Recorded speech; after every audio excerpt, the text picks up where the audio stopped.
Amanda Anisimova has stood on center court at Wimbledon. Twice she has walked into a Grand Slam final with a trophy sitting right there in front of her. She looked across the net at Aryna Sabalenka in that kind of moment and she did not blink. So why did her voice change when someone brought up a 21-year-old from the Philippines she has never even shared a court with? Listen closely to what she actually said. She did not say she is a great player. She did not say I respect her game. What she said was, quote, "I know that it is probably going to be a very packed stadium." Sit with that for a second.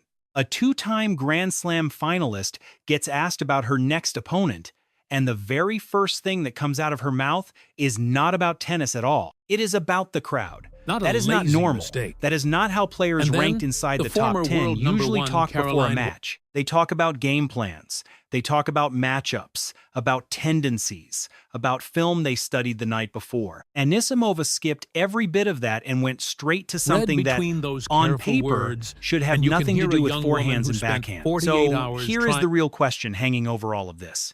What exactly is Alex Eala doing to American tennis players right now? Because Anisimova is no rookie who spooks easily. She has taken down major champions. She has walked into hostile, screaming crowds in Melbourne, he was London, in New York, and kept her composure every time. If there is one player who should feel nothing walking into a third-round match on a hard court in Ohio, it is her.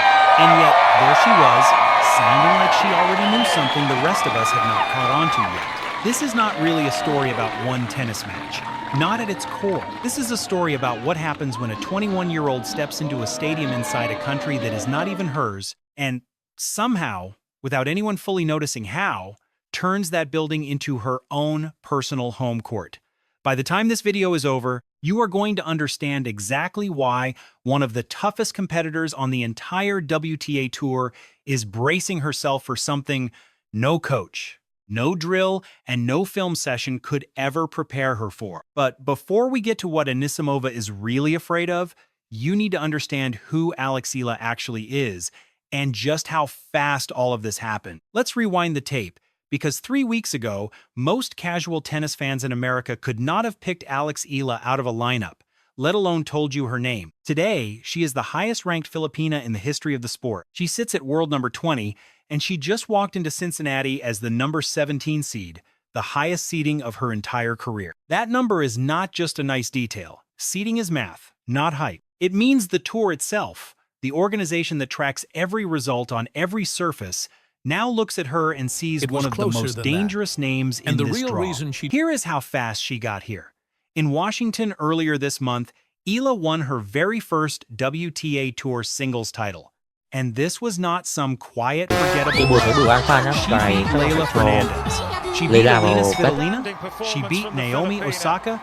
3 names any casual American sports fan would recognize on sight. Then, in the final, she dropped the first set to Jessica Pegula, the very same player who shares a locker room with Anisimova all season long, and still clawed her way back to win it 4-6, 6-4, 6-0. Read that final score again. 6-0 in the deciding set of a title match against the top seed in the tournament. From there, she carried every ounce of that momentum straight into Toronto, where she pushed all the way to the round of 16. Then straight into Cincinnati, where she has now won 8 of her last 9 matches on North American hard courts. That is not a hot streak that will cool off next week. That is a player who has found something the rest of the tour has not figured out how to answer yet. But the stats alone do not explain what tournament directors have started saying about her behind the scenes. The tournament director in Canada, when asked point-blank about the crowds chasing Eala from match to match, reached for one word: unprecedented. He said flat out that they had never seen anything like it in Toronto before. Every single match she played, sold out. Not the usual scattering of 10 or 20 flags from different countries you might expect. Thousands of Philippine flags, all at once, filling the stand. And remember, this is happening in the United States, at American tournaments, inside stadiums that, on paper, are supposed to belong to American players. It is not only noise either. It comes with real weight on her shoulders too. Go back to the Australian Open earlier this year. Eala's match against American player Alicia Parks pulled such an overwhelming, desperate crowd that afterward, win or lose, she needed a dozen security guards just to get her off the court safely. She actually lost that day. and she still needed that level of protection just to walk through a hallway. That tells you everything about the size of the attention we are actually talking about here. So when you hear that a two-time Grand Slam finalist is thinking about crowd size before she is thinking about a single backhand, this stops sounding like paranoia. It starts sounding like preparation for something that is very, very real. And if you want to understand what is happening to women's tennis in America right now, before the rest of the country even catches on, you are already in exactly the right place. The main stadium because what comes next is the part almost nobody has connected yet. Piece of change sold out Friday crowds afternoon and a sea of Philippine 6-3, flags in still 1 do not hour fully and explain what 28. Anisimova You have to said, pull though. back the There is curtain on how a something tennis underneath tournament all had of sold that. out. A full And it starts week with before 3 the matches major most North people American tournament missed. redrew its Here is own the map first in the space clue. of a single And week. it happened is only what we one are day going before to Anisimova unpack tonight. ever said a word about it. The Eala women's was deep draw into her is being held at second-round match Sobe Cincinnati Stadium in against Toronto. Elena Gabriela Player Ruse. from the Philippines She was not ever just to winning. reach the top 20. She was dismantling her opponent. 6-1 in the first set, 3-0 inches the second, and climbing. Then the sky over Ohio turned that heavy shade of gray, and tournament officials made an announcement nobody in the stands wanted to hear. Lightning was closing in. Everyone had to clear out immediately. Players off the court.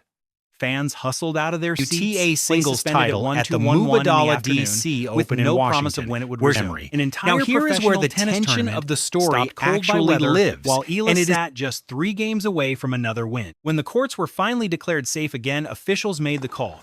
Ruse would not be coming back out. She retired, her ankle finally giving out after being taped and retaped throughout the match. Eala advanced. She did not just outplay someone that day. She survived a medical timeout, a lightning evacuation, and an entire weather system, and still walked off with the result she came for. So here is a question worth sitting with for a moment. What do you even call a player who wins, even when the sky itself seems determined to stop her? Now rewind further, back to the Washington final against Jessica Pegula. This was not some soft afternoon draw.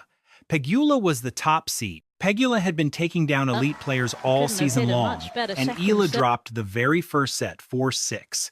If you were watching that live, you would have assumed you already knew how this story ends. A young player reaches her first tour-level final, the nerves finally catch up to her, and she comes up just short against someone more seasoned. That is how these stories almost always go. Except she did not fade. She took the second set, 6-4, and then, in the third set, something happened that simply does not happen against a player of Pegula's caliber. Eala won it 6-0, not 6-4, not a tight 7-5. 6 games to nothing in the deciding set of a championship final against the best player standing across the net from her. So here is the second question worth chewing on. How does a collapse like that even happen? Because a 6-0 final set is not just a win on a scoreboard. It is one player completely coming apart while the other one takes total control in the exact moment the pressure should have been at its heaviest for both of them. And now for the piece that really complicates everything. Then the because US if this Open were on simply August the story 30th, of a player where who for the always first time in her rises under career, pressure, Alex that alone Eala would will explain the walk fear in as a surrounding seeded her. player. But that is not actually Eala the full played her picture. first round match Rewind against again, the American this time Alicia to the Parks. Australian She Open won the first against set American 6 player Alicia Parks. The On the crowd that crowd day roared. belonged almost entirely to Eala. She then lost Hundreds the of next fans had 2, lined up outside 6-3 Melbourne Park and before 6-2. sunrise. She just to left get near Melbourne court down 6. 0-1 She in her came out and head-to-head steamrolled with the Parks. first set And there was 6-0. no dramatic The press exact conference. scoreline she would later simply inflict went on back to Pegula work. months down the road. Between It looked January like a and coronation August, in her real time. ranking climbed Then from the Parks, low 40s the lower-ranked to American That was a standing shot across that the really net, turned it somehow around. found her Ruse footing. was not She took able the second to set, quite get at 6-3. world number 20. She took the She third reached set, the Bad 6-2. Hamburg Eala quarterfinals lost on that grass. match. She in front of a upset crowd that was Schwontek at chanting her Wimbledon. name from the Chance very for first point to the very second last. third So in a here row is the for question Eala. that actually matters She most won out her of first everything so far. WTA If title Eala can in lose Washington. a match, even with And an on Wednesday entire night, stadium on the court she desperately was moved screaming to, for her to she win, beat then Alicia what Parks exactly is Amanda 6-1, Anisimova bracing herself for? 4-6, 6-2. Because it Notice cannot the simply small be about her symmetry winning in those percentage. scores. In She Melbourne, loses Parks sometimes. closed The 6-3, same as 6-2. every single player in Toronto, on tour does. Eala And it cannot closed simply be about 6-1. clutch performance under pressure either, because we just watched her both deliver a 6-0 set The in the most scoreline pressurized itself moment is a piece of her quiet career, redemption. and also lose So back one to the room. despite having an entire stadium 2,800 behind her. seats. Something else is happening here. Something that shows up no matter what the scoreboard was says. the room the Something tour's model powerful built enough for to rattle a Alex Grand Eala Slam this week. finalist in a Center Melbourne court, crowd, 10,000 powerful strong, enough to is the sell out room she stadiums, walked a into. tournament director The gap called between those two unprecedented, numbers and is powerful not a enough to make a scheduling error. two-time It major is the finalist sound mention of it a before she even mentions the sport itself. At this point, the explanation stops being about score lines entirely. Because if it is not about the score from line, Toronto, then what from is Amanda Mississauga, Anisimova from actually Scarborough, afraid of? from The every answer has city on almost the map nothing to of do with Filipino tennis technique at all. And once you see it clearly, you will not be able to unsee it in a single match. Eala plays from here on out. Go back and read that Anisimova quote one more time, slowly. She did not say, "I am worried about her forehand." She did not say her serve is a problem for me. She said, quote, "It is probably going to be a very packed stadium." Packed. That is the word she reached for. Not talented, not dangerous, packed. And the moment you really notice that word, the entire story you thought you were watching shifts shape right in front of you. Because this was never truly a story about a tennis player who simply happens to have a lot of fans. This is a story about a building, about what a crowd can actually do to the outcome of a professional match inside a sport where players are trained since childhood to shut everything else out and see nothing but the ball. Think for a second about what a road game means in any American sport. A football team flies into a stadium that hates them.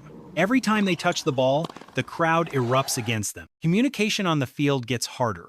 Confidence gets harder to hold on to. That is a real, measurable disadvantage, and coaches spend entire careers trying to prepare their players to survive it. What she now, did not flip that fully picture understand completely. yet was Amanda that the woman standing Anisimova on the is other American. side of the net. She is playing on American soil. This is supposed to be her environment, her language, her fans in the stands cheering her name. And yet she is bracing herself the exact same way a visiting team braces for a hostile road crowd inside her own country. Alex Eala has somehow turned an American tennis stadium into a road game for an American player. That is the twist sitting underneath everything. That is what nobody has come out and said directly, and that is exactly what Anisimova's one quiet sentence was actually revealing. Go back to what that Canadian tournament director said. He did not just say the crowds were getting bigger. He said, quote, "We have never seen anything like that in Toronto before." He was not describing the tennis on the court. He was describing an atmosphere shift that his own tournament had never experienced in its history. And listen to how a former top 11 player put it into words. Sam Querrey said something most fans would never expect to hear about a 21-year-old still building her resume. He said, quote, "Sometimes it is easier for a player to play in a crowded stadium where everyone is cheering against you." Read that carefully, because it is the exact opposite of what you would assume. He is saying that facing a crowd that hates you can actually be simpler than facing one that adores you, because at least you know precisely what you are up against. What Eala creates is something else entirely. A stadium so loyal, so loud, so completely hers, that her opponents are not just playing a match anymore. They are playing an atmosphere they have never once trained for. That is not raw talent. That is not something you can scout on game film. That is a psychological environment, and it travels with her from Melbourne to Toronto to Cincinnati, no matter what the final score ends up being. So picture Anisimova again, sitting in that press conference, being asked about a player she has never once shared a court with. There is no film session for this. There is no drill you can run in the off-season for this. You cannot practice walking into a building where the crowd sounds like it belongs to someone else entirely, in your own country, and staying perfectly calm anyway. That is what she was really admitting in that moment. Not fear of a player, fear of a room. And once you frame it that way, every single piece from earlier in this story suddenly locks into place. The lightning delay she survived. The sold-out crowds following her city to city. The dozen security guards needed after a loss in Melbourne. None of it was ever really about her tennis on its own. It was about the atmosphere she now carries with her into every arena she steps into. But a theory this big cannot rest on one quote and one analogy alone. If Alex Eala really has turned American stadiums into her own personal home turf, there needs to be more proof than a single nervous comment from one player. And there is. This is not a one-time occurrence. Look at what happened months earlier, half a world away, against a completely different American player, Alicia Parks, back at the Australian Open. You already know how that match ended. Paulini is Eala 30 lost. years old, and But she pay has close lived attention to through the what fire. happened around that match, not just inside it. Hundreds of fans lined up outside Melbourne Park before the sun had even fully risen, all just to get near Court 6. Not Rod Laver Arena, not a marquee stadium court, a side court for a player still climbing the rankings, and it pulled a line that stretched all the way back toward the biggest arena on the grounds. That is not what happens for a typical rising player. That is what happens once a crowd has already decided in their hearts that someone belongs entirely to them. Now look again at Toronto. The tournament director did not describe some slow, gradual climb in interest over the years. He described a jump. In past years, he said, you would see tens of flags from different countries scattered here and there through the stand. This year, he said, thousands, not a growth curve. An explosion concentrated entirely around one player inside American and Canadian arenas that were never designed with her in mind. And here is the piece almost everyone misses completely. Eala is not simply absorbing all of this attention passively. She is turning it into fuel. Listen to how she described her own life changing in real time. Quote, "My days have gotten a little more packed with the commitments and spending time with the media, but obviously in a very good way, and I am enjoying it a lot." Then she added something even more revealing. Quote, "I think it is helping me become a stronger player." Sit with that for a moment. A stronger player, not a more distracted one, not a more overwhelmed one, stronger.